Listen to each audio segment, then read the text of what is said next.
Yeah, It's- that's great. Okay, so it's time to go ahead and begin. So today's lecture is going to be on a few things. First of all, I just want to go over, the basics of what's called a ship register. And then we're going to talk about a universal ship register, and that's part of the final project individual. Then we're going to go over sequence detection, and sequence detection is what Lab 6 is on.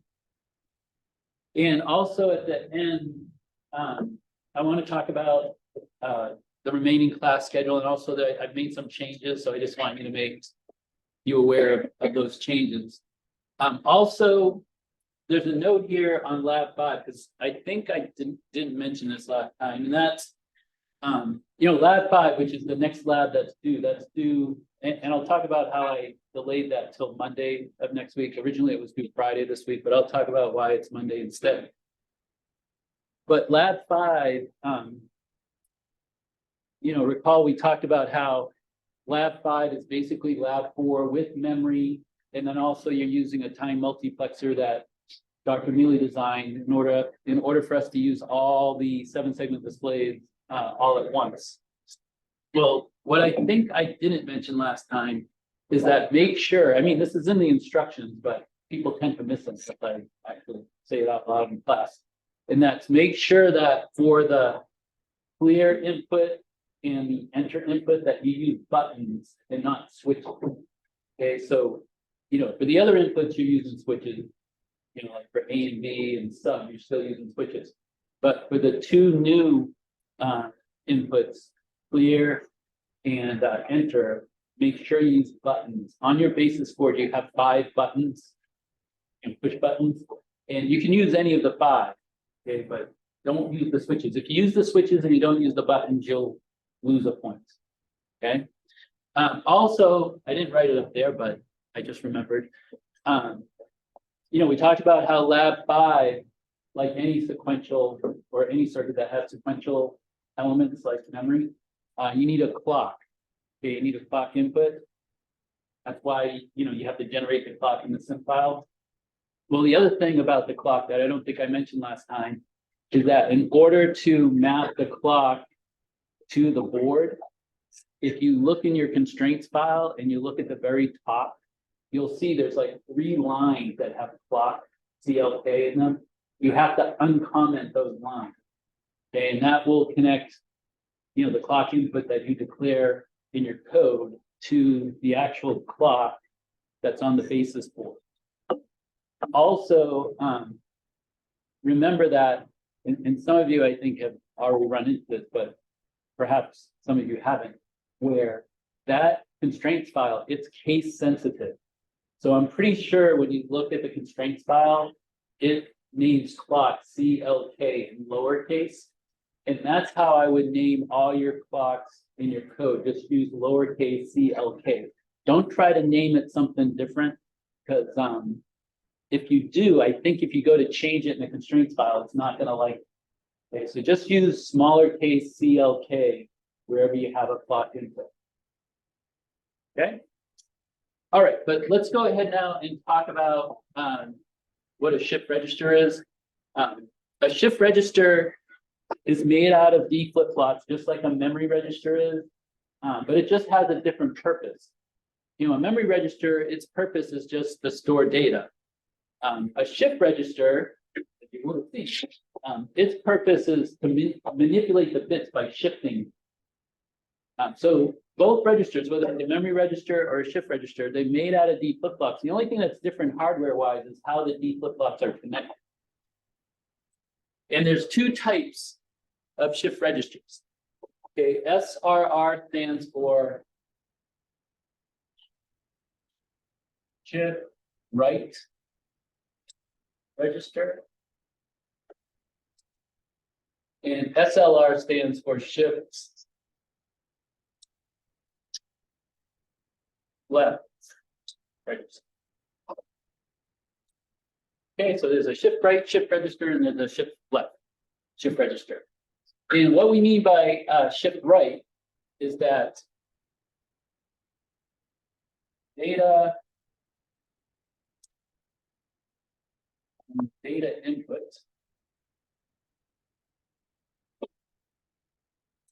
So when I say data here, I'm talking about either a 0 or a 1.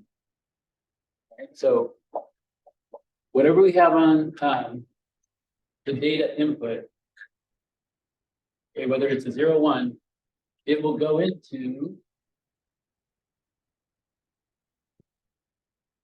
the most significant bit.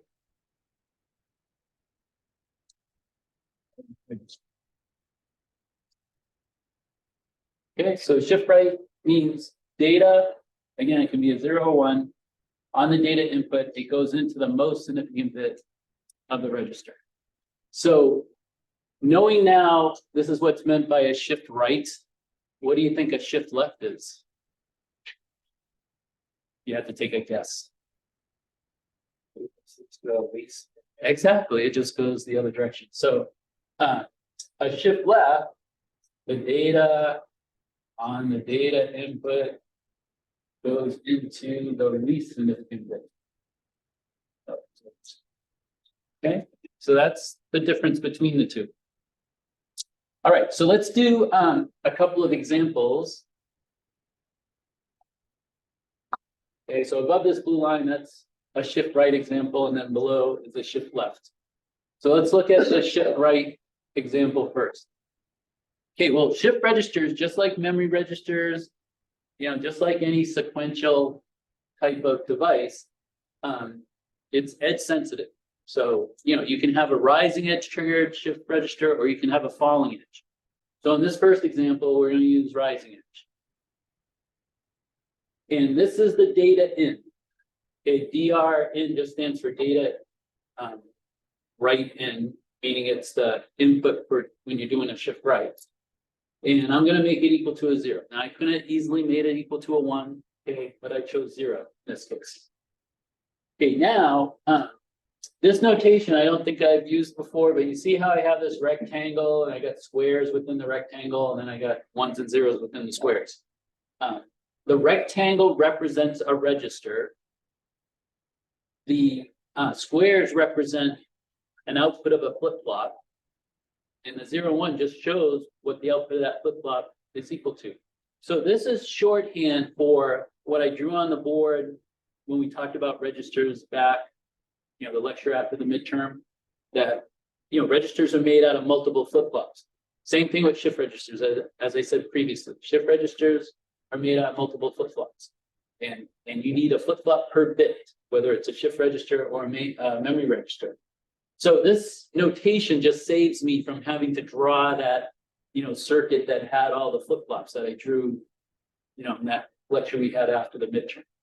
Okay, so let's say that these contents right here, these are the initial contents, and the initial 1s and 0s that are being stored by that shift register. Okay, so this is what I initially have in my shift register. This is the data that's on this data input. So this data on the data input, it's going to come into the most significant bit of the shift register, and that happens on the rising edge of the clock. Okay, so we have a clock signal here, and when we get a 0 to 1 transition, right, this rising edge, at this time, okay, the time that 0 to 1 transition of the clock occurs, that's when the data on this data input will go into the most significant bit, and then all the other bits will shift one place over. So this one will now be here, this one will now be here, this 0 will now be there, this 0 here, this 0 here, this 1 here, this 1 here, and then this 0 just falls off the face of the earth. Okay, because there's nowhere for that 0 to go. Okay, so it just disappears. Okay, so you see, this is initially what we have. If we put a 0 on the data in, and then we clock it, and what I mean by clock it is we provide a 0 to 1 transition on the clock input of the shift register. Well, this is what we're going to have after that rising edge of the clock. Sorry, thought I had put my phone on. Sorry about that. I thought I had it on vibrate. Let's see. Maybe I accidentally changed.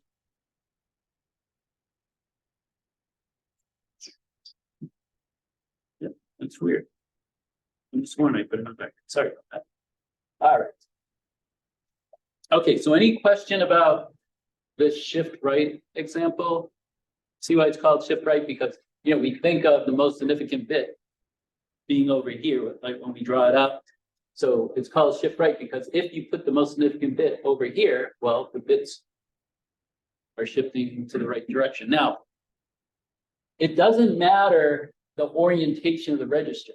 You know, if I had made the orientation of the register so it was vertical and the most significant bit was up top, well, then the bits would shift in a downward direction, but we don't call it shift down.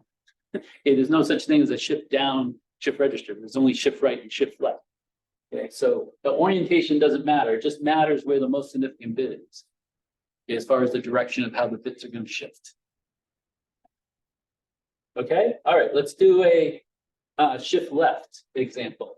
So just to be different, I made the shift left a falling edge, but you know, you can have a falling edge shift right.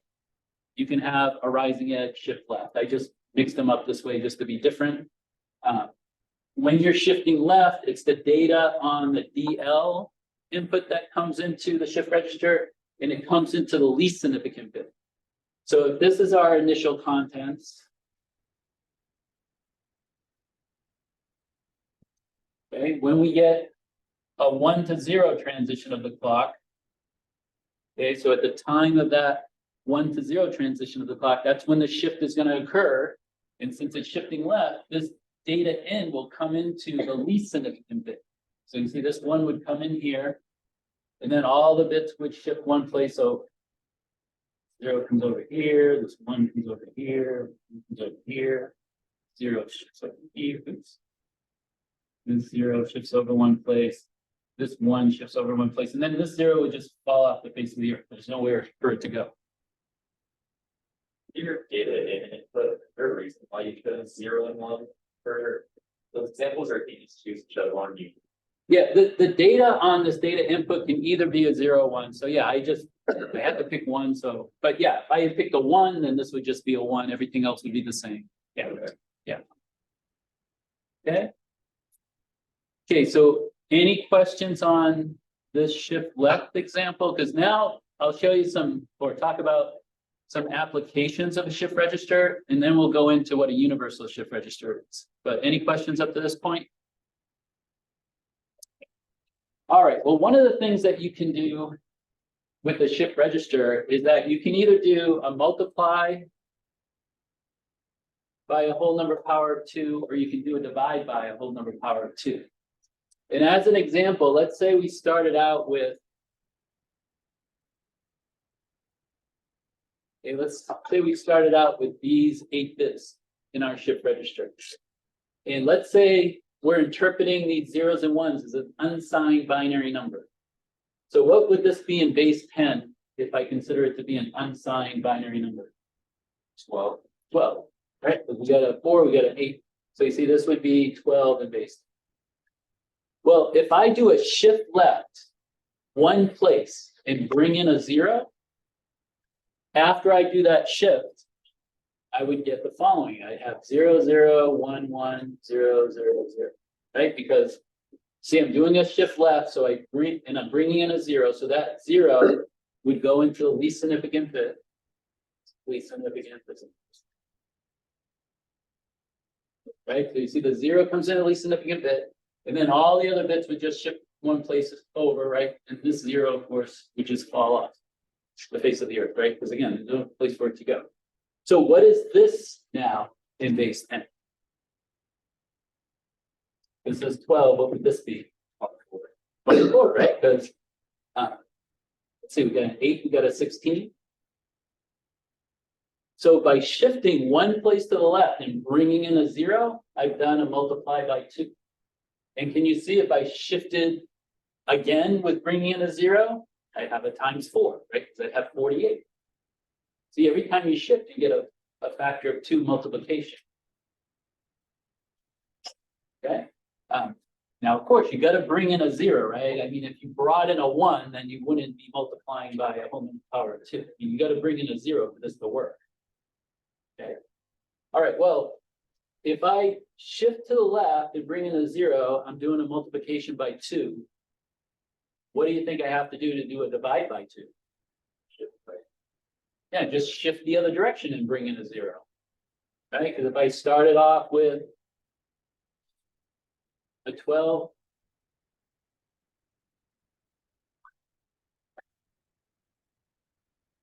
And I do a shift to the right and I bring in a zero, well, I would end up with this. Right, which is a 6.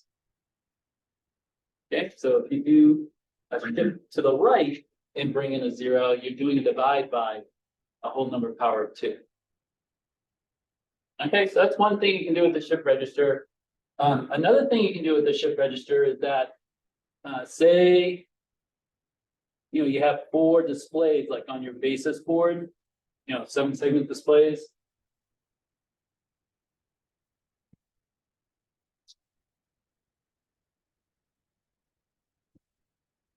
And remember, we talked about that these 7-segment displays have an AN. What does AN stand for? Anode. They have these anode inputs that determine whether the segment will light. Well, let's say you had a 4-bit shift register and you put in a 110. Right? Remember how we talked about that it takes a 0 to get the display to light, right? A 1 will shut it off. And if I connect, the output of this shift register bit to that display, and I connect them up like this. So now this bit of the shift register is determining whether that display powers on or not, right? And this bit is determining whether this display turns on, this bit for this display, this bit for this display. Well, if I start off with this, only this display would be lit. But if I put a 1 on my data in, and I clock it once, right? I provide either a rising edge or falling edge of the clock, depending on whether I have RET or FET. Well, after 1 clock pulse, this 1 would come into the least significant bit if I'm shifting to the left. So I'd have 1, 0, 1, 1. So now, initially, this display was on and these 3 were off, but after 1 clock pulse, now this display is on and the other 3 are off.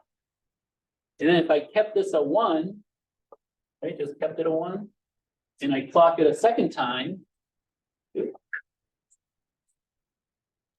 I'd have this, so now this display would be powered on and the other 3 would be off. And if I clock it a third time, I would have this, so now this display would be on and the rest are off. So this is a way you could effectively show a message that is scrolling. Because let's say there's a 4-letter word like Gary, right? G would show up. Then after that first clock pulse, A would show up, right? Then after the next clock pulse, R would show up. Then after the next clock pulse, Y would show up here. And if you pick a correct clock speed, right? Because remember, these shifts are happening on the edge of a clock, right? So each clock cycle, this would be scrolling. So, if you pick the correct frequency, this would look like it's scrolling, right? Because you'd see GARY. So, like those electronic ticker tapes, like they have at the stock market that you see on the news sometimes, and it has like a message and it looks like the message is moving. Well, the message is always there. It just looks like it's moving because something like this is occurring. You have a question? Is that 1 7-segment display or 4 different 7-segment? 4 different ones, because remember the basis board has the 4 7-segment displays. And remember, we talked about how it has an AN input, that anode input, and that's what controls whether the segment will light or the display will light at all. The seg inputs determine, what letter or number is going to appear. Okay, but it's the AN determines whether you'll see whatever the segments are providing. I had a question building off of that. Is there a reason why you wrote like the letters backwards? Well, yeah, just because the way I put the contents of the register and because we were shifting this direction, I wanted the letter of my name to show first. So if I had written the other way, I would have, spelled out my name backwards. It'd be Wyrack. Instead of Bugle.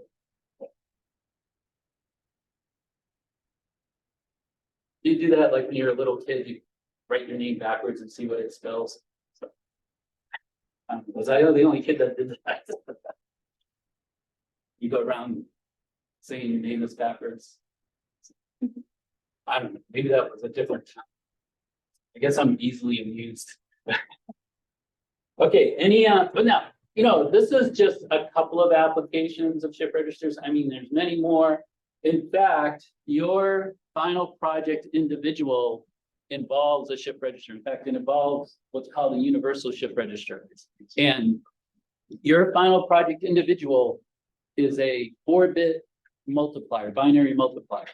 Okay, it's going to take 2 4-bit binary numbers and multiply them together. And you're going to see that in order to do that, at least one way, involves shifting the bits. Okay. All right, so I'm going to move the camera. Any questions before I move the camera? All right, let's move the camera. Bring it over here.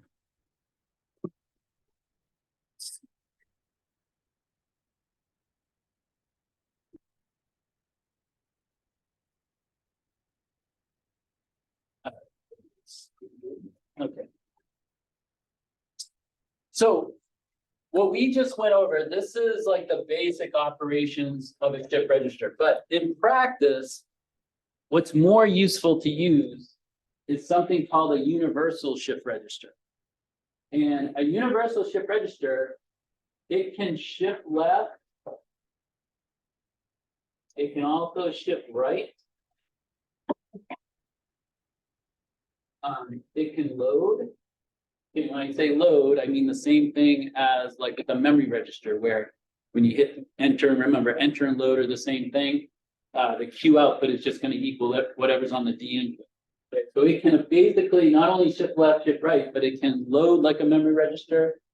And it also can store data like a memory register. So a universal shift register is sort of like a memory register and shift register all combined into one device or module.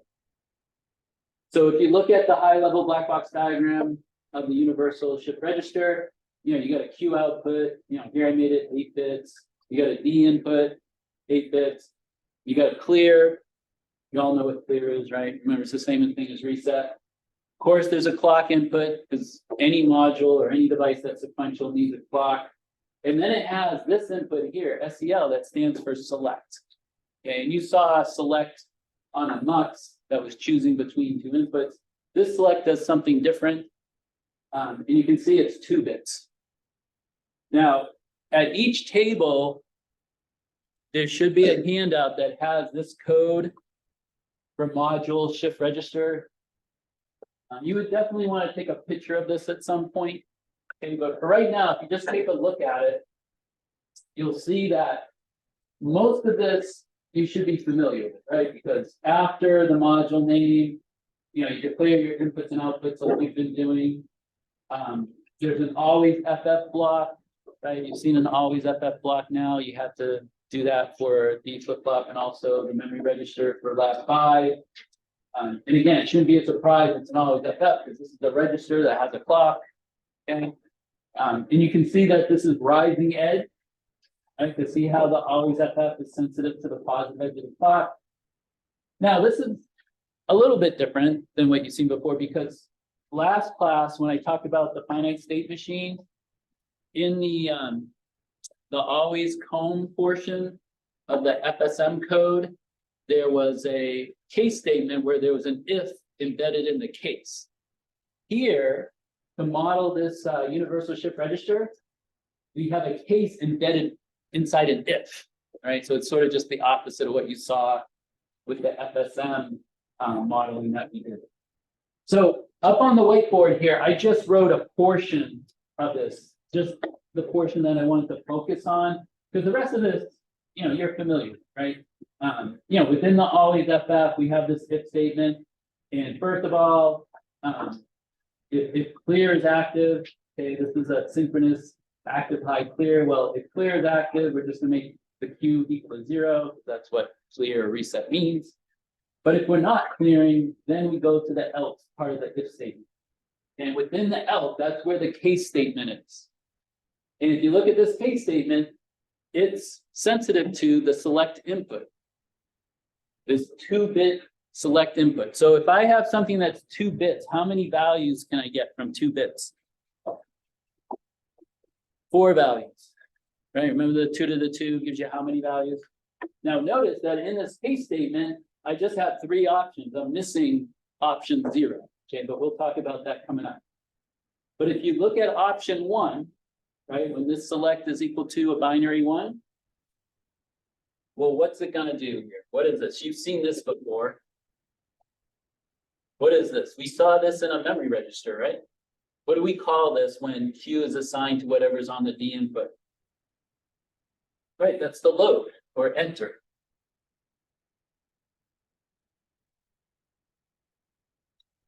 Right, remember the universal shift register does these 4 things.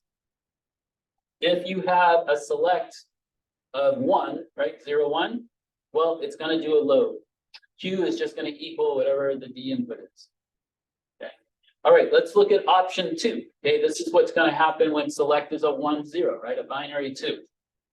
Okay, well, let's look at this system Verilog code, because you've seen this before. I mean, it's been a while, but you have seen this where we have braces, and we have something on one side of a comma and something else on the other side of the comma within braces. What is that called? Right, when you have the braces, it's going to concatenate what's inside the braces. And concatenate is a fancy word for what? What other word or words could you use for concatenate? Because most people, if you say concatenate, they're probably not going to know what it means. Like merge? Yeah, merge or join. Yeah. So what this is going to do is it's going to take bits 6 and 0 of Q, right? So, just look at our register here, recall that the least significant bit, we always label 0. And then here, the most significant bit would be 7 since we have 8 bits. So what this line of code is going to do, it's going to take these 7 bits, right, 6 through 0, and then put a 0 on this side of it. So effectively what happens if I take these bits and I put a 0 on this side, effectively what happens? Which one of these happens? A shift left, right? Because effectively these 7 bits get shifted this way, right? If I put another 0 here. So this system Verilog code, this is how you get a shift left.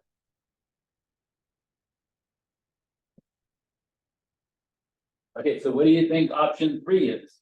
Where now we're taking bits 7 through 1, right? So we're taking these 7 bits and we're putting a 0 on this side. Okay, that's just the opposite, the shift right.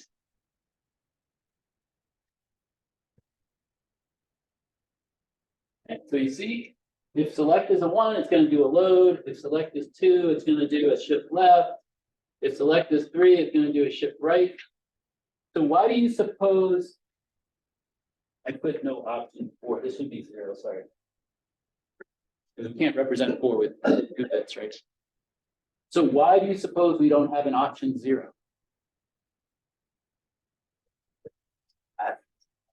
Yeah, exactly. That's what's going to do the store. The option 0 is the store, where your next data queue is just going to remain with the present data queue. Okay, so just like with an if statement, if you leave out an else, that creates storage, that creates a latch. With the case statement, if you leave out an option, that will become your store option. Okay, so we're going to do more with this next week when I talk about the final project individual, which again is that 4-bit multiplier. You'll see that the universal shift register is part of the hardware that does the multiplication. Okay? Any questions up to this point? Because the next thing is to talk about sequence detection, and sequence detection is what you need to know in order to do lab 6. Because in lab 6, that's what you're building. You're building a sequence detector. Okay, you're going to design and model in System Verilog, hardware that will detect a particular sequence. Actually, 2 sequences. Any questions up to this point before we move on? We're about to change gears. All right, ready to change gears? All right. Okay, so sequence detection. The first thing you need to know about sequence detection is that there's 2 types. Okay, one type of sequence detection is called resetting. What resetting means here is that after a detection,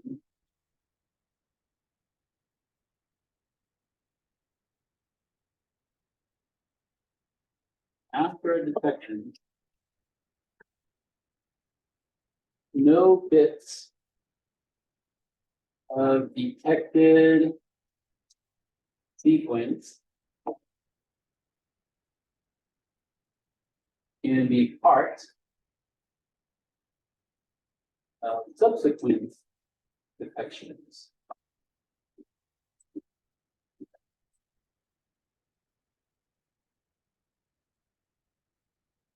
Okay, so after you have a detection, no bits of that detected sequence can be part of a subsequent detection. Okay, that's what we mean by resetting. Now I'm going to do some examples. So, this is a bunch of words, but I think once you see an example, hopefully the words will become clearer. Okay, so that's resetting. Then there's also non-resetting. Let me do a different color. Let me get my green.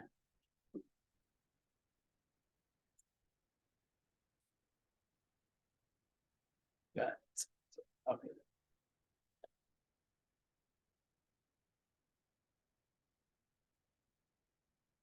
Okay, then there's non-resetting. Non-resetting, write everything the same after a detection, but cross out the no. Okay, cross this out, and that's what non-resetting is. Non-resetting, after a detection, bits of detected sequence can be part of a subsequent detection. Right, so you just repeat everything.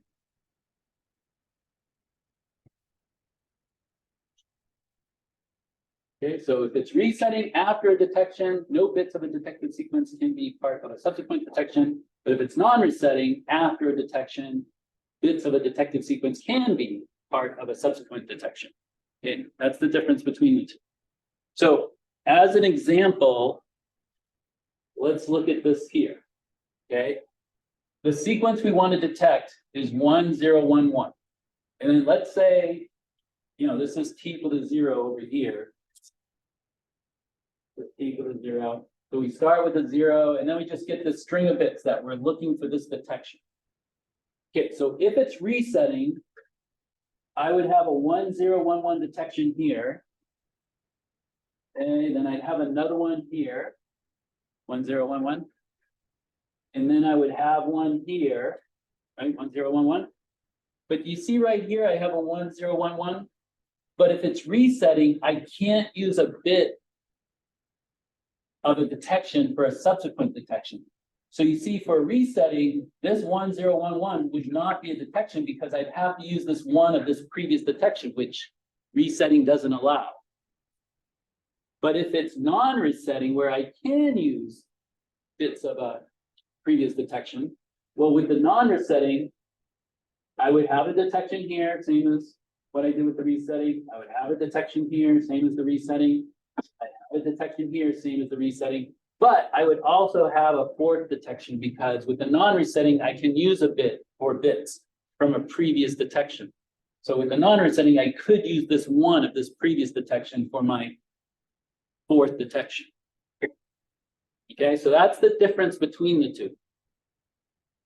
And again, what's key here that a lot of people miss is that the difference between these 2 is what happens after a detection. Okay, there's no difference between the 2 before there's a detection. They're the same. Okay? All right, so now, we're going to do an example of coming up with an FSM for a sequence detector, because this is what you're gonna have to do for lab 6. Now, the example I'm gonna show you is a different sequence than what you have to do for lab 6. But if you understand this example, then I would think, now, lab 6, I would say, is just maybe like a level higher in complexity. Like this isn't quite as complex as what lab 6 is, but if you understand this example, you'll be well on your way to be able to do lab 6. So lab 6, your sequence detector is going to be an FSM.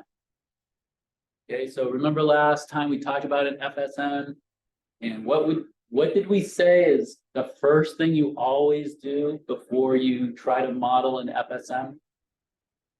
On the board, actually. You want to draw what? Exactly, right? You always start with the state diagram when you go to model an FSM, because remember, once you have the state diagram, it's fairly cookbook to go from that state diagram to the system Verilog code that you need to model it, right? That's what we talked about last class, right?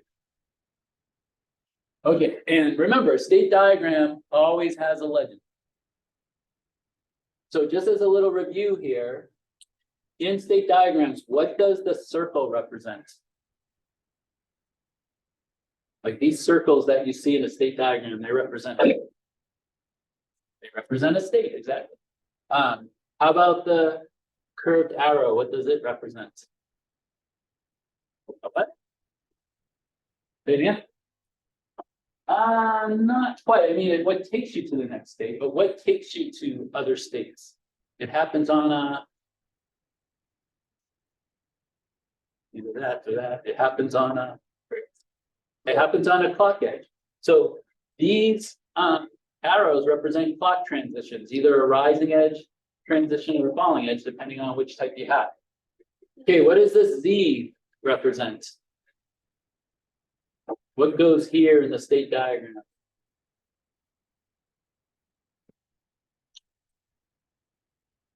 You don't remember the, okay, what kind of output?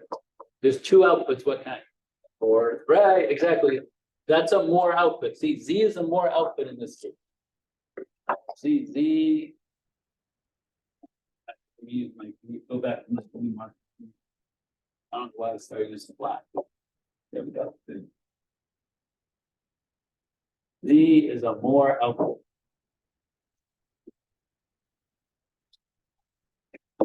Remember, if you have a mealy output, it goes outside by this arrow. Here, X is just an external input.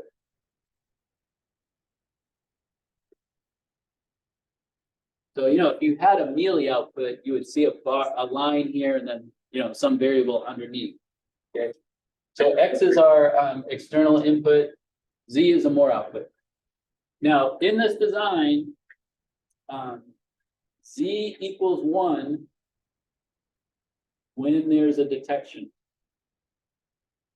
And we're going to detect this sequence here. This is what we're looking for, 1011. So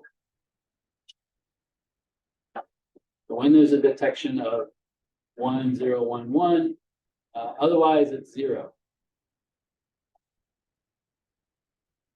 Okay, so Z is only going to equal 1 once we detected 1011. Okay, if we haven't detected 1011, then Z is going to be 0. Okay, all right, so let's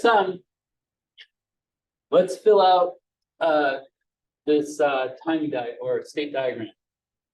So A is going to be my first state. So clearly we haven't detected anything yet because we just started. So Z is going to be at 0. Now you could also write Z with a bar over it. Okay, either way, same thing.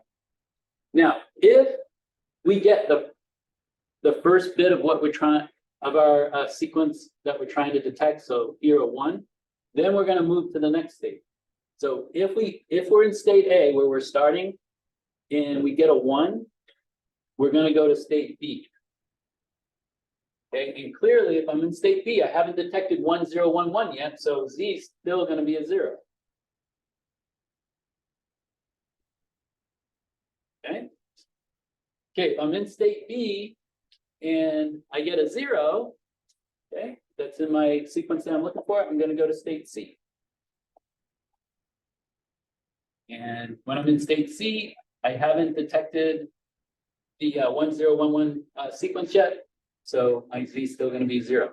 Now, another thing I'm gonna do here that's not absolutely required, but I like to do it because it helps me figure out where I have to go from a state when I don't get a bit that's in the sequence I'm looking for. Okay, right now we're just filling out the state diagram for when we get a bit that's in our sequence.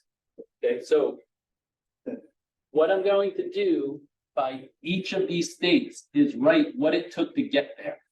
Okay, so you see, to get the state B, I needed a 1. So I'm just going to write a 1 over here. And you'll see why I did that later on. For state C, to get the state C, I needed a 1 and a 0. So I'm just going to write that like that. Okay.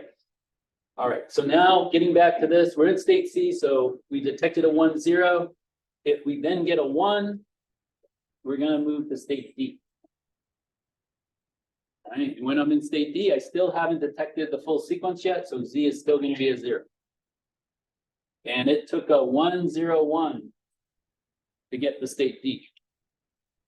Okay, in state D, if I get a 1, well then I go to state E, and when I'm in state E, it took a 1, 0, 1, 1 to get there, so I now have a detection, so Z is going to be 1, right? But when I get to state E, that's when I've detected 1, 0, 1, 1. Okay, so all we've done thus far is we've just written the state diagram for when we get the bits. Oops, I forget to write the 1 here. You know, when we get the bits that are in the sequence that we're looking for. Now we got to figure out, well, what's the state diagram going to look like when I don't get a bit in the sequence? And this is where it can get tricky.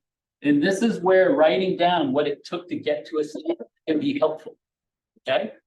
All right. So let's start again at the beginning here, state A. Let's say I'm at the beginning and I get a 0 instead of a 1.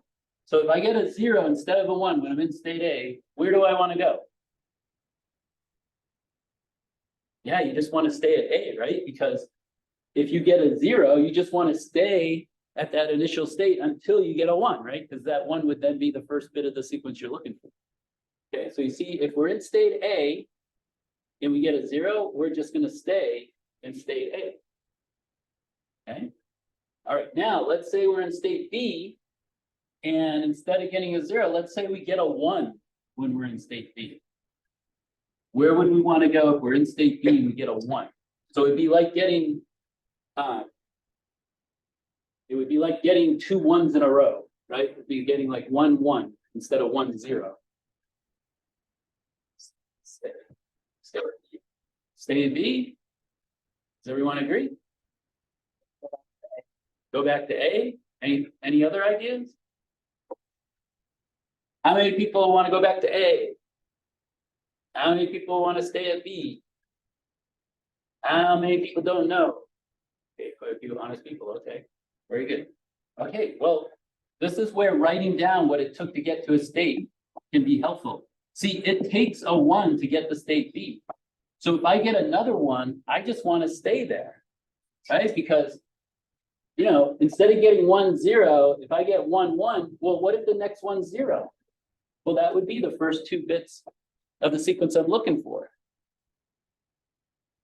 Okay? So you see, you would just stay here. Right? Because that's just like getting us, like I would just stay there for as many 1s and then just hope for a 0 eventually, because if I get that, then I would want to go to C.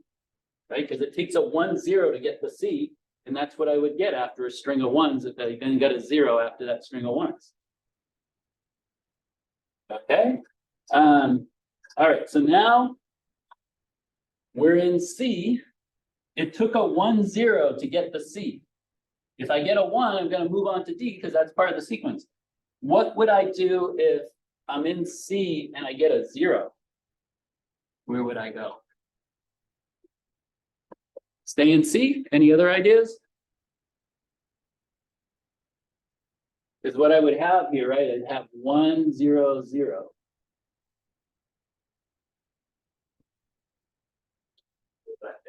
Go back to A. All right, so I have stay at C, I have go back to A. Any other ideas? How many people say stay at C?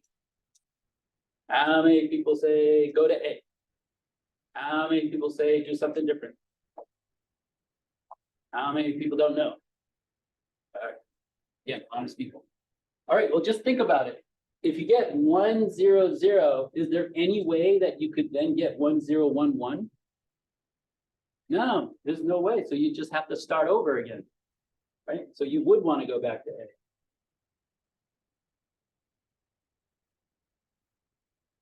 It's kind of tricky, isn't it? Kind of tricky. Okay. Now, let's see. So now we got to go to D. Okay, when I'm in D, it took a 1, 0, 1 to get there.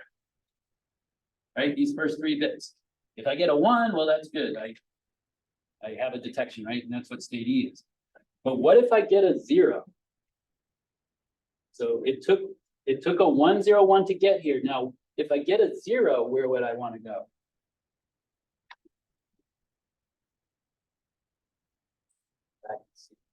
Back to C. Do people see that? Do you see it's back to C? Right? Because it took a 1, 0, 1 to get there. If I get a 0, well, look, now there's a 1, 0 here. That could be the first 2 bits of the sequence I'm looking for. Right? So you see, I'd want to go back to C.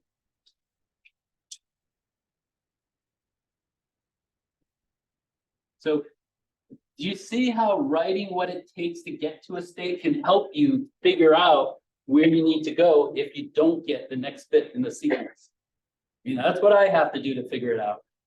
Again, these can be tricky. Okay, you know, I make mistakes on sequence diagrams all the time, but you stick with it, and like anything else, eventually you'll figure it out. Okay, now this is really important because this is where people get tripped up, and that's again the difference between resetting and non-resetting. What I have just drawn, everything that you see here up to this point, is this the same whether it's resetting or non-resetting, or is there some difference between resetting and non-resetting for what I've already drawn? I mean, we haven't finished this yet. We still have to take care of what happens, you know, at E after we have a detection. But for right now, right, everything before a detection up to a detection, is this the same for both resetting and non-resetting? You know, based on our definitions right there. Yeah. See, because again, the only difference between these two is what happens after a detection. These two are exactly the same before there's a detection. So what I have just drawn, this is the same whether it's resetting or non-resetting. The difference is between the two, or what can be the difference between the two in the state diagram, is what happens after you get a detection. So what happens after state E in this case. Okay. Again, this is a common error that people make. You know, they'll think about resetting, they'll do a timing diagram, you know, up to this point, and then they'll be like, well, I don't understand what to do for a non-resetting. And it's like, it's the same thing. It's no difference. Okay, the difference is once you have a detection, what happens? So let's first do a resetting. Okay, so resetting will stay in blue. Or actually, let's make resetting black. Because everything in blue will be the same. So resetting will make in black. We'll do that first. And then we'll do non-resetting in green.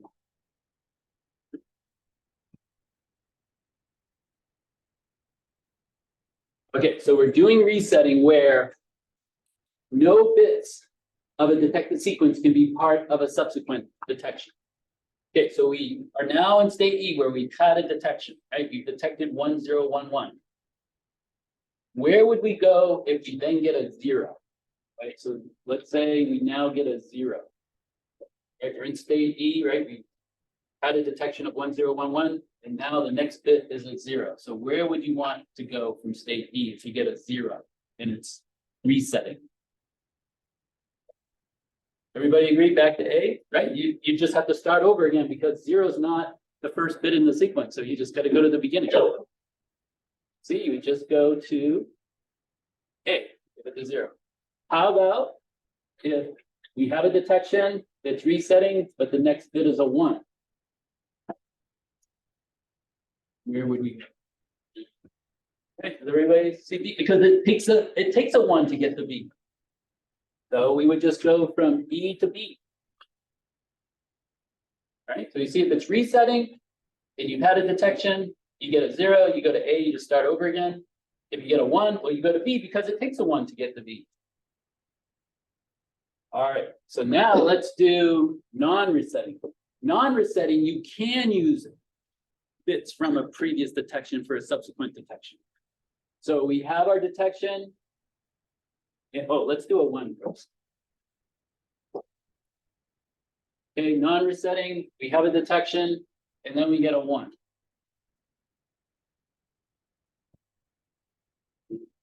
Right, we go to B because it could be the first bit of another detection, just like in the resetting case. So this would go to, whoops, 1, sorry. This would go to B. All right, but now let's say it's non-resetting, we've had a detection, and we get a 0. Now remember, with non-resetting, I can use previous bits. Well, to be at E, we'd have to be a 1 0 1 1, right? It takes a full detection to hit the E. Right, if I have 1 0 1 1 0, I don't have this.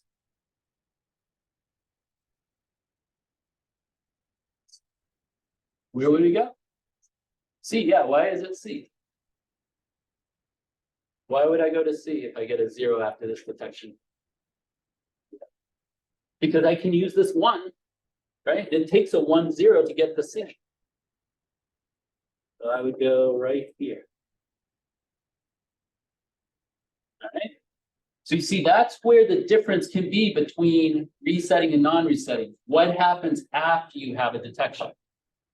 Right? Because resetting, you can't use the bits of the previous detection. Non-resetting, you can use the bits of the previous detection. All right. So yeah, this is kind of tricky, but I think, well, you know, with some examples, because you'll have to do this for lab 6, I think, you know, the more you practice like anything, you'll get better at it. But I think the key, like I said, for most people is to write down what it takes to get to a state. Okay. All right. So the next thing, let's see, I want to turn the camera and then I want to talk about lab 6 and also just the rest of the class schedule and some changes that I've made. But first, oops.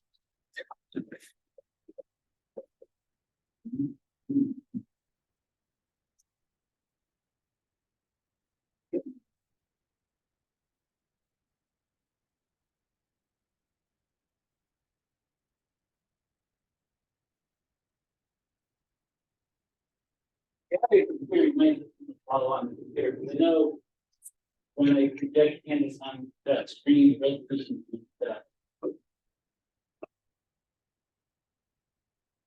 But on the canvas,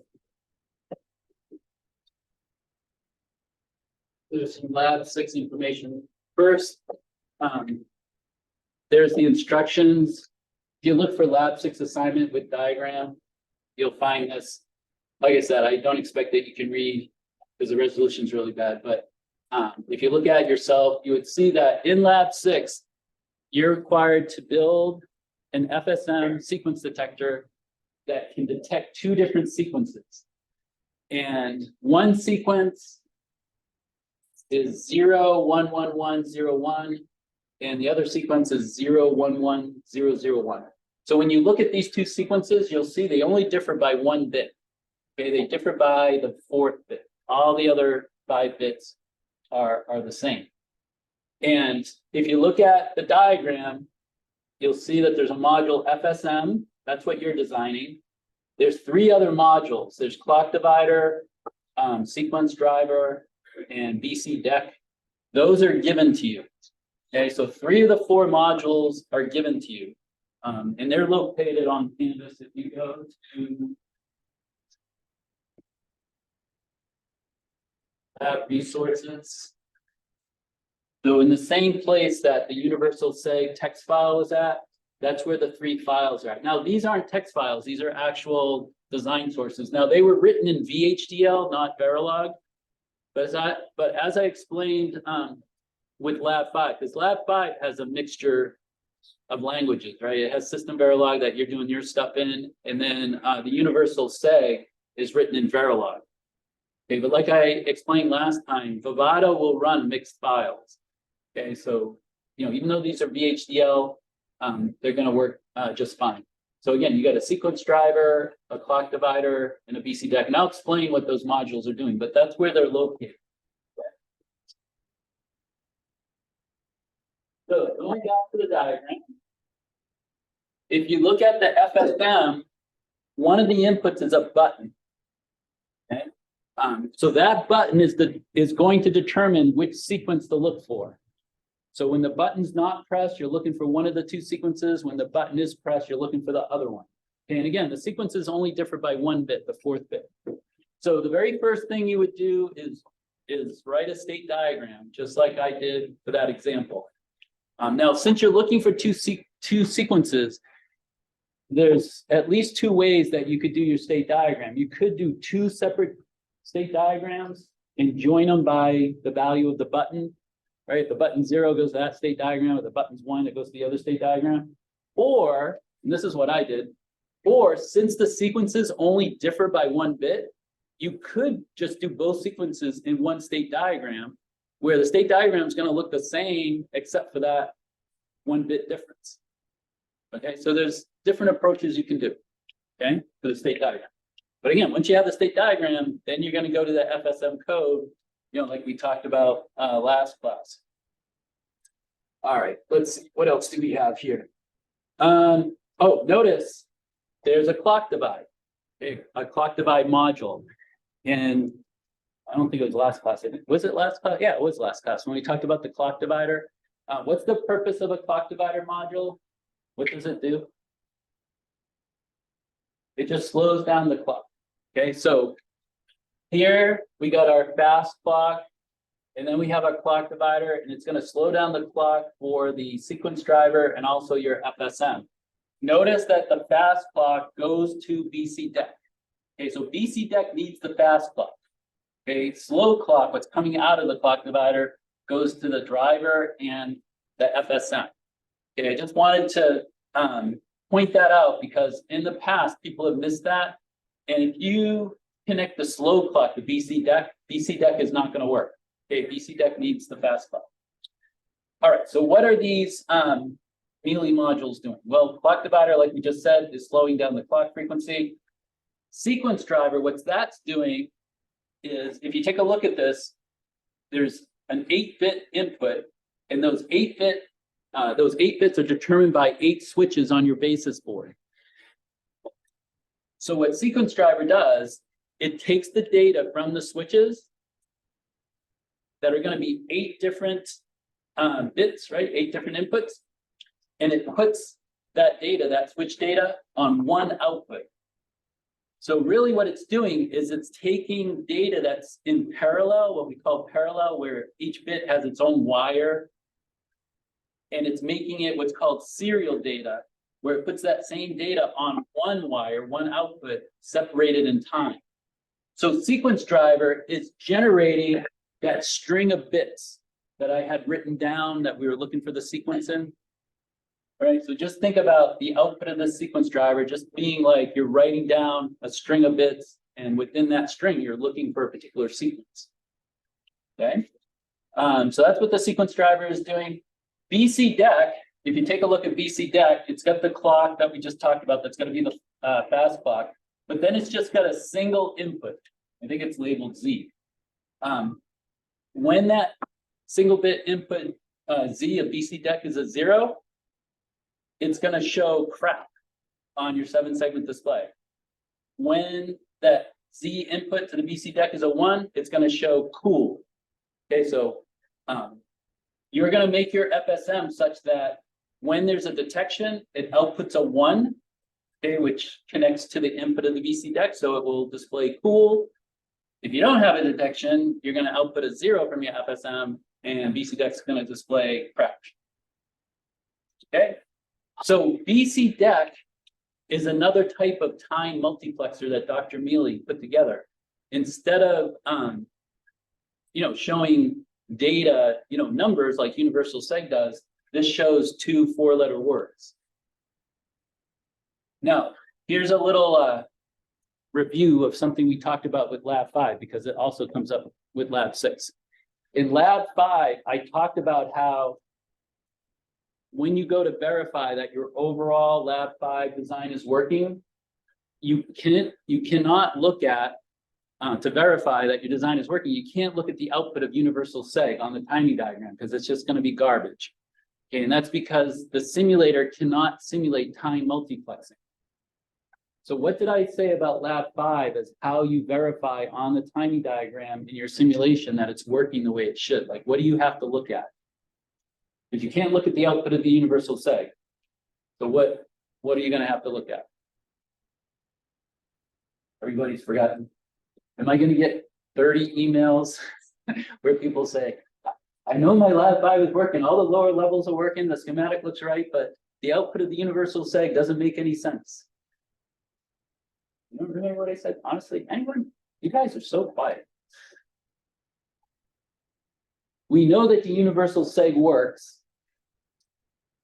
And remember Dr. Benson's technique? What was Dr. Benson's technique that you all demoed to me? So I know you know that. You have to look at the input. Oh, thank you.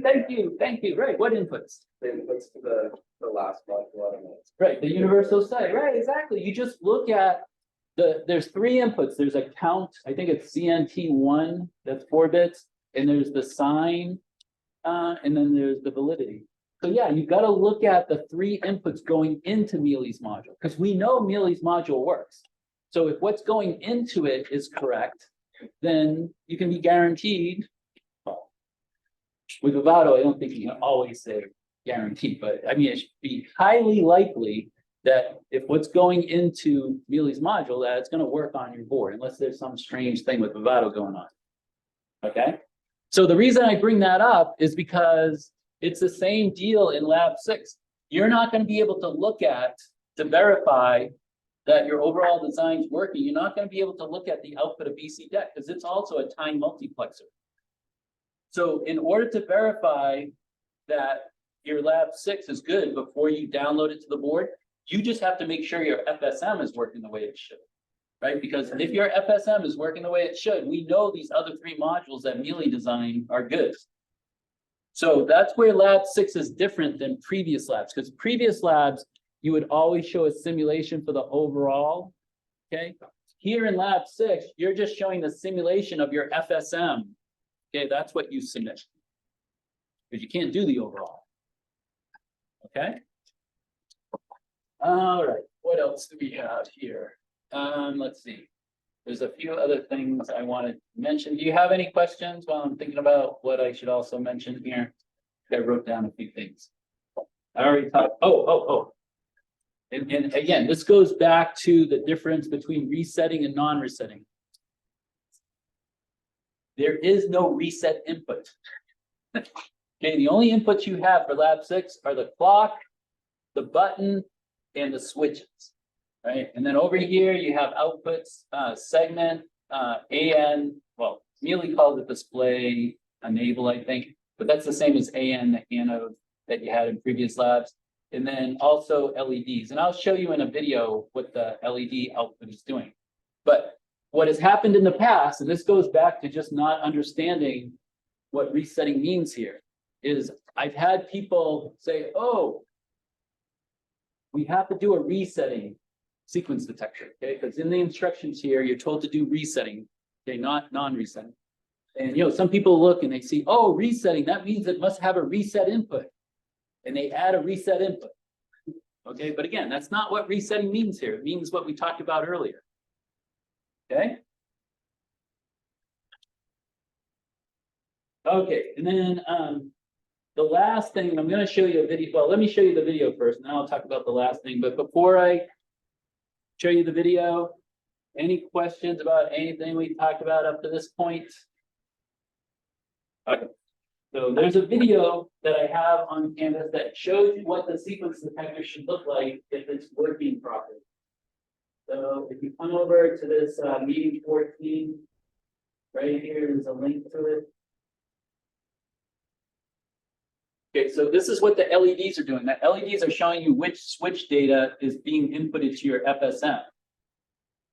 Okay, so right now, this is the sequence with the button not pressed. So you see, after it goes through and it checks all the switches, if it's the right sequence, crap turns to cool. Now, let me also say that I don't show all the test cases in this video. I show 3 out of 4. Okay, you need to do 4, I only do 3. So now I change a switch so it's not the sequence we're looking for. So you see it just stays crap, doesn't turn to cool. So these are the 2 test cases for when the button's not pressed. And you see how the LED, the rate it's going, how it's going at a pretty nice rate. Okay, so now I have the sequence for when the button's pressed. So you see once it goes through all the switches, it changes. Okay, but I didn't do the test case for not the right sequence with the button press. So that's the one that's missing. So, you know, make sure you do all 4 when you demo yours. So the reason I wanted you to see this video is because the rate that you see the LED going, that's not the default for the clock divide module. Did you have a question? Okay, yeah, just real quick. The clock divide module that Mealy provides, it doesn't slow down the clock enough. So if you don't modify something in Dr. Mealy's clock divider module, these LEDs would be just flashing really fast. And also when you get a detection and it turns to cool, it would do it so quickly you can barely notice it. Okay, so remember the clock module code that I showed you, I think it was last class. Do you remember there was something that you could change to easily change the frequency, you know, the frequency of the slow clock coming out? Remember there was something you could change, a very simple change. Like we had it defined as a parameter. Do you still have the code, the clock divider code? Remember, I think I put a sheet at each table, but maybe you took a picture of it.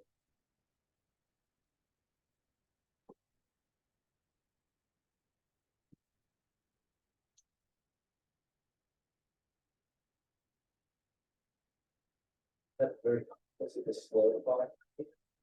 Well, the slow clock, that's the output where the slower frequency would be. But, you know, I did an example where we set something to a certain number that made it 1 hertz, but then we said, oh, if you want a different frequency, you just got to change this one thing. Yeah, max count, the parameter max count. That number was determining like how long you would be in that loop.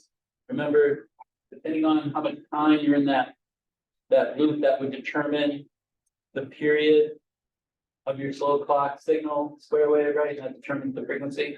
So if you look in Dr. Mealy's clock divider module, there's an integer. I think it's 3 million, somewhere around there. You're going to have to increase it so that you slow down that frequency so that, you know, the LED is going about the rate that you see in this video. Okay, so that's something in fact, that's the only modification you have to make to any of Mealy's modules is you just got to change that integer. Now, he doesn't call it max count. He calls it something else, but I think you can figure out where it is. Like I said, I think it's set to 3 million. You're just going to have to increase it to get the rate to be about what you see on the video. It doesn't have to be exactly like that, but it should be such that it's very easy to see a change to cool. Okay? So, clarify what is like pressing button. Yeah, the button is just going to determine which sequence you're looking for. Oh, so there's like blocks and Right. pressing the button. Yeah, if we go back to the instruction, and again, I know you can't read what's on the screen, but if you look on Canvas. If you go to this PDF on Canvas, you'll see that. Let's see, when a button is pressed. Let's see. Sequence is detected. Yeah, so when the button is pressed, you're looking for this sequence is 0, 1, 1, 1, 0, 1. And when the button is not pressed, you're looking for 0, 1, 1, 0, 0, 1. So like I said before, the two sequences only differ by 1 bit. They only differ by the 4th bit. So if you put both sequences on the same state diagram, you know, they're basically going to be the same, then they kind of branch and then they come back together. And where they branch depends on button, right? So like your state diagram, it's going to have 2 inputs. Well, if you do it the combination way, right? You would have input X, which is what, you know, bit you have, right? And then you would have another input button, which is determining, you know, which one you're looking for. I think the button, I said, like, it's gonna go through all of it. Yeah. It's like, actually. Well, you know, when the button's not pressed, it's gonna output a 0. When the button is pressed, you're gonna output a 1. And if the button is pressed, like with, I think what you're asking is, as it's looking for the sequence, if the button is pressed within, like within it looking. Yeah, it would just then look for it. Yeah, it would just look for it at the start of the next cycle, if you will. Yeah. So. Yeah, if you had to make it so that, you know, if it was pressed within, you know, it would somehow, you know, like compensate or mitigate, however you want to put it, the 2 sequences, that would be more complicated. So, yeah. Okay, so let's see. Any other questions before I talk about the class schedule? I think that's all that I wanted to go over. Any other? Oh, well, I talked about at the beginning of class about how in the constraints you do have to uncomment. I think it's the top 3 lines of constraints when you have a clock input.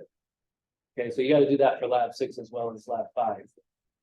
Okay, so let me go over the class schedule. Like I said, there's been some changes.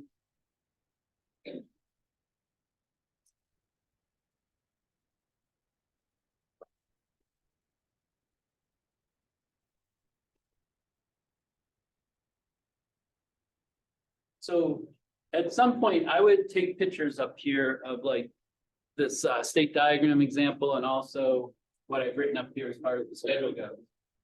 So what's in pink has been some changes. So first of all, this Thursday, class is canceled. I have a medical procedure, so I'm not going to be here that day. Also, I'll probably be under the effects of anesthesia for most of the day. So if you email me on Thursday, I won't be able to reply probably until Friday. Okay. So that's one change. No class this Thursday. And don't worry, we actually had an extra class this quarter because we started on a Thursday. So you're not missing any content. You know, you're getting all the material that, you know, I cover when I teach this class and also what other instructors teach. So I don't want you to feel like you're missing out. You're getting the full content of the class. All right. Also, I changed the lab 5 due date from Friday of this week to Monday of next week. And that's because I didn't realize until I looked at the calendar over the weekend that Friday's a holiday. So you don't have any classes on Friday. So because Friday's a holiday, that's why this change was made, that lab 5 is due on the 13th. Lab 6 is still due on that Friday though. Okay, so essentially there's going to be 2 labs due next week. Lab 5 on Monday and lab 6 on Friday. The reason I kept this the same is because this is the Friday before Thanksgiving break. Okay, so I want you to be done with the labs before you go on Thanksgiving break. And then when you come back from Thanksgiving break, that's when you'll have the 2 weeks to do the final project. Okay. Now on also another change is next week, my office hours are gonna be on Monday, the 13th, instead of Wednesday like they normally are, and that's just because I have things I gotta do on Wednesday and I'm not gonna be able to be available that time. Now, tomorrow I still have office hours like I normally do. So the only change is next week, office hours are on Monday instead of Wednesday. And then Tuesday of next week, that's our last in-person meeting, because I think I talked about this on the first day of class and it's in the syllabus, that the first 15 meetings would be in person. And then the last 5, I'll be available on Zoom as you're working on your final project. And then Thursday of next week is an open lab. Okay, where again, I'll be available on Zoom. But for the open lab, just like for the last 2 weeks, you're not required to attend class. Okay, you can work on your final project wherever you want to work. I mean, this room will be open. So if you do want to come here, you're welcome to, but you're not required to. There's no new material or activities or anything like that the last 2 weeks. It's just devoted for you to work on your final project. And then that open lab is for people, you know, to either finish up, like say you can use that time, you know, work on lab 6, or if you need to catch up in some way.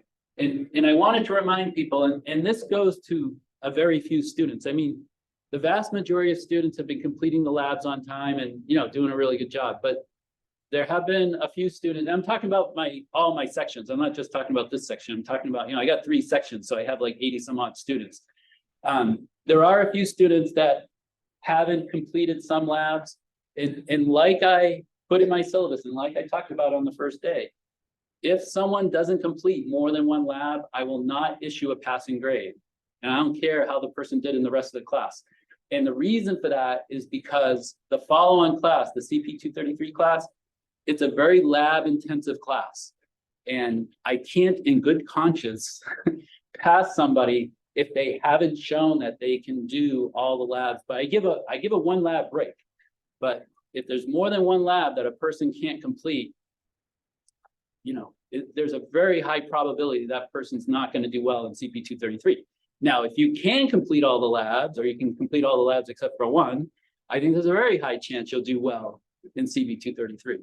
So if you miss a lab, like you missed the 5-day late period, you can still turn in the lab to me to show that you completed it, but you still don't get any credit, right? Because credit runs out after 5 days late. Okay, but at least if you pass it in afterwards, I at least know that you can do it now. Okay. Let's see what else do I want to say here. Okay, and then we got that break, holiday break. I'm going away for the holiday break, so if you email me during the break, I mean, I'll email you back as soon as I can, but it might be a few days later. It just depends where I'm at.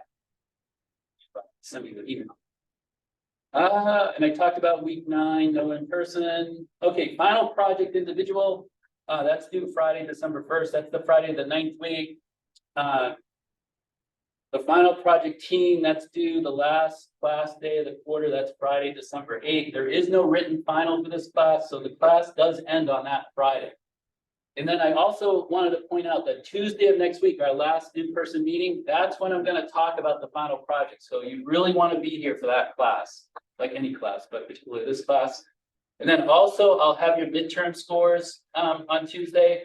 I'm about 80% done. I didn't quite finish over the weekend, but I will be done and give you midterm scores that Tuesday. You have a question? Like what you said about the lab, is that based on, like, if you miss submitting like 2 labs completely, or is that if, like, let's say you like don't have it 100% working, like if you don't have? No, it's actually like you don't submit anything. Okay. Yeah, if you pass in a lab and you don't get like a 10 out of 10, that still counts for doing the lab. Yeah. No, I'm talking about someone that doesn't submit it at all. Yeah, that's what I mean by, you know, you haven't completed it, or you haven't shown me that you've completed it. I mean, it's possible that somebody completed it, just never submitted it. You know, that has happened too, you know, but once you miss the 5 days, you know, you can't get credit whether you submitted it or whether you finished it before and just forgot to submit it, because the due date is based on submission, not when you got it done. So I think that's it. Do you have any questions about it? Now, you know, I will talk more about the final project, like I said, on Tuesday of next week. I'll give you more information. I mean, most of it's already on Canvas anyway. You could look at it ahead of time, but I'll talk about it in class on Tuesday. Okay, so any questions before you get started? Because there is an activity. The activity is on a universal shift register. And actually, while I think about it, there's a couple of typos on that activity. Let's see, where do I have an activity? So everybody should have an activity at the table. So if you look at this activity, you see where it says select equal 1, 0, right shift DL, it should be DR. So change DL to DR. And then below that, where it says select equal 1, 1, left shift DR, that should be DL. Okay, and then in the timing diagram, okay, below the code in the timing diagram, where you see DR in should be DL in, and where you see DL in should be DR in. Okay, so basically the L and the R have. Okay, and that's for both timing diagrams. So if you make those changes, your answer should match my answer that's posted up there. Okay, so work on the activity, and then once you're done with that, work on your labs. So you have enough information to do lab 5 and lab 6 now. But do lab 5 first, because that's due first.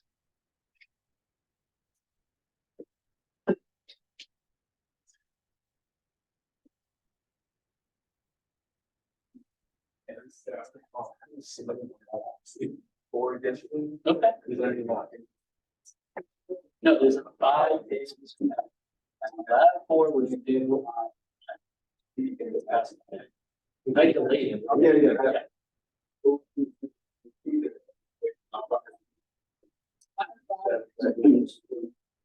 Yeah. Well, what is that?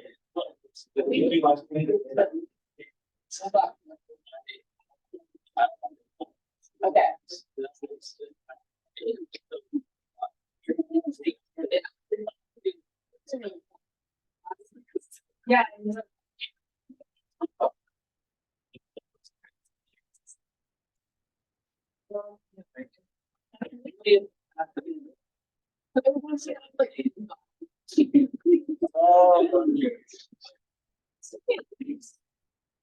Okay.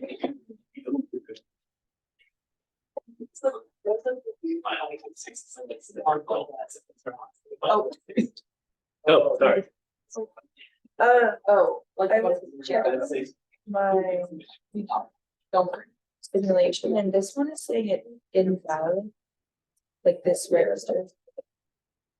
So it's coming awkward. When the it is 6. It should be. Okay, remember, are you using the same test cases as lab 4? Yeah. Okay, because you know, lab 5, like your lab 4 is the same, at least it should be.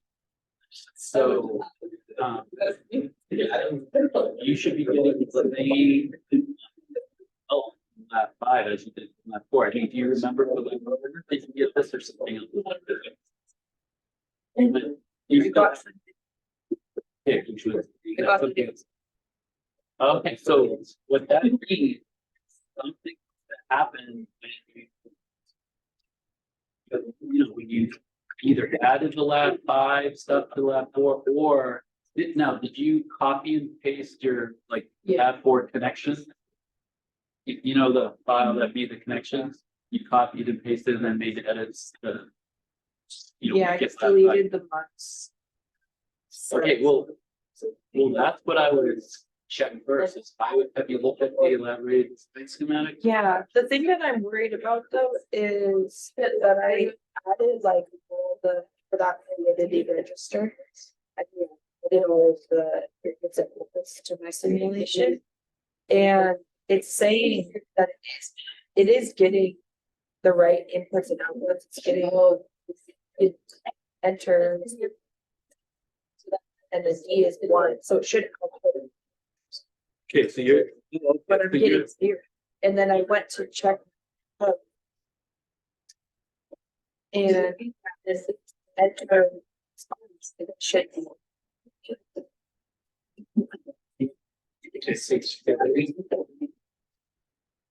So while you were talking about, you're looking at the gate look up, and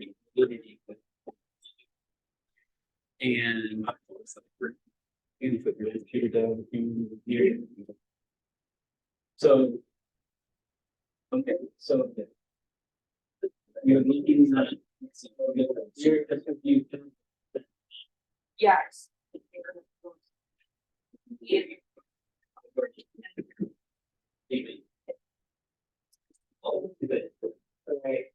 Yeah, the cost of the fee. Yeah. Sorry. So it should be. I don't know. Like, it's.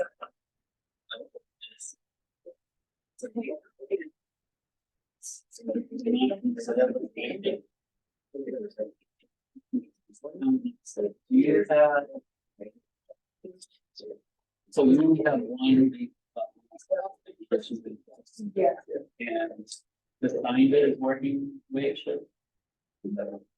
Yeah. Okay, the reason I asked that is.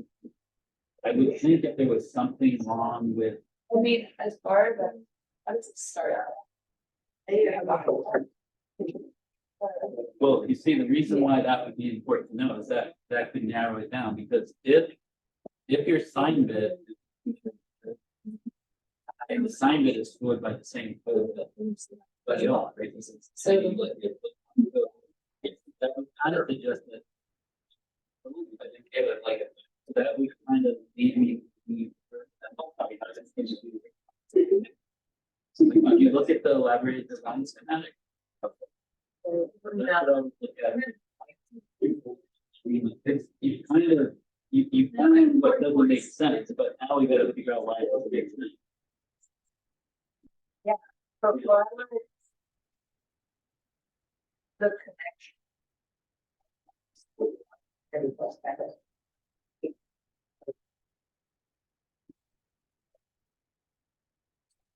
Well, I'm just. Let's see. That's good.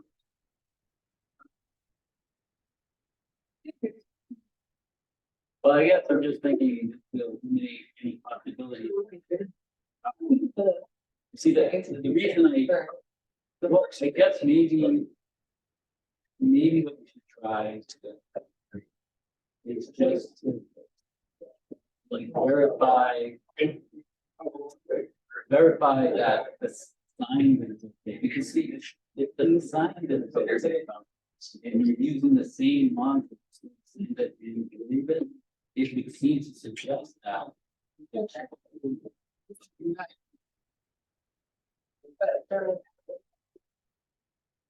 Wait.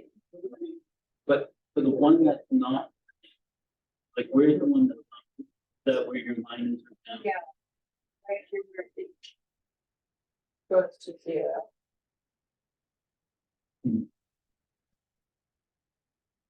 That's just, yeah, you don't even. Oh, okay.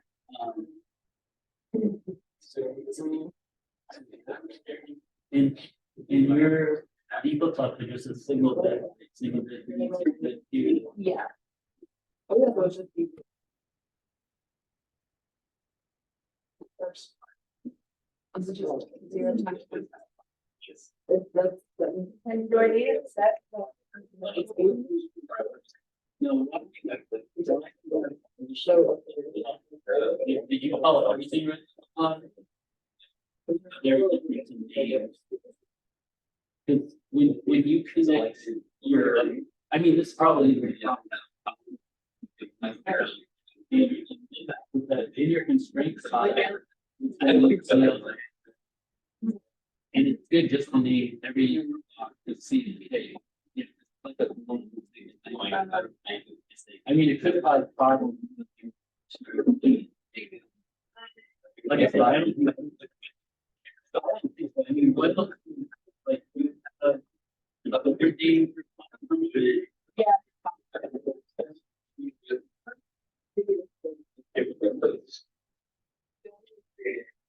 For like changing.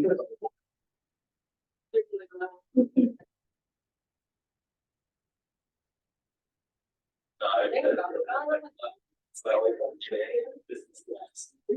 Early in spring. Well, I would.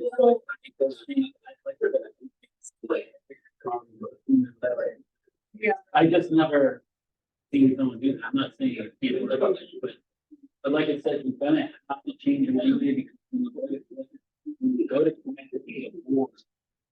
The great about it having it CLK.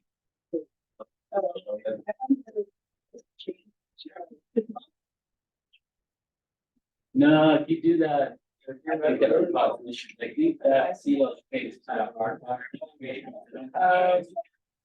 So anyway, do that, get that done, and then you probably end up with the same thing. I mean, what I would do is just to make it all. Yeah, you know, and then I would take a look at the just to make sure that. Okay.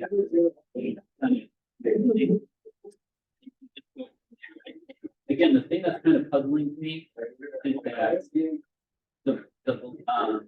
the sign just seems to be okay. So if the sign is okay, you would think that our road, right? You're just using it again. It's just flip flop. That's what a sign is. Yeah. So if it's storing the bit okay for the sign, it seems like it's something external. That's why.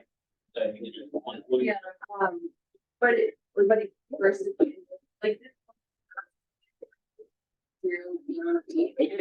And wait, next. Well, I don't see, I can't. I think there isn't, I'm just saying, you can just think of. Okay, where the flip flop code be incorrect and yet work in one case and not.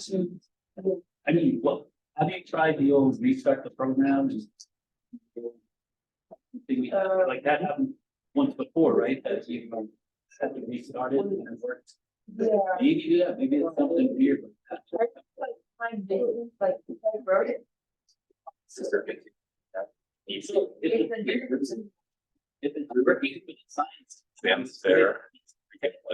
See, the plan is thinking it's something- Takes a while, but like. Yeah, I mean, I don't know, Like you're. it is puzzling, like you said, it was working one day. He'll do some. Yeah. But But you know, it's like when you go to the doctor. He posts his- he internet, posts- like, is there- Like, it's like a slight X. And there could be that whole weird thing, right? So Right.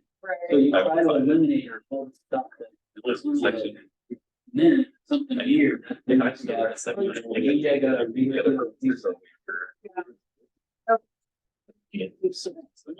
Like a. It's yours.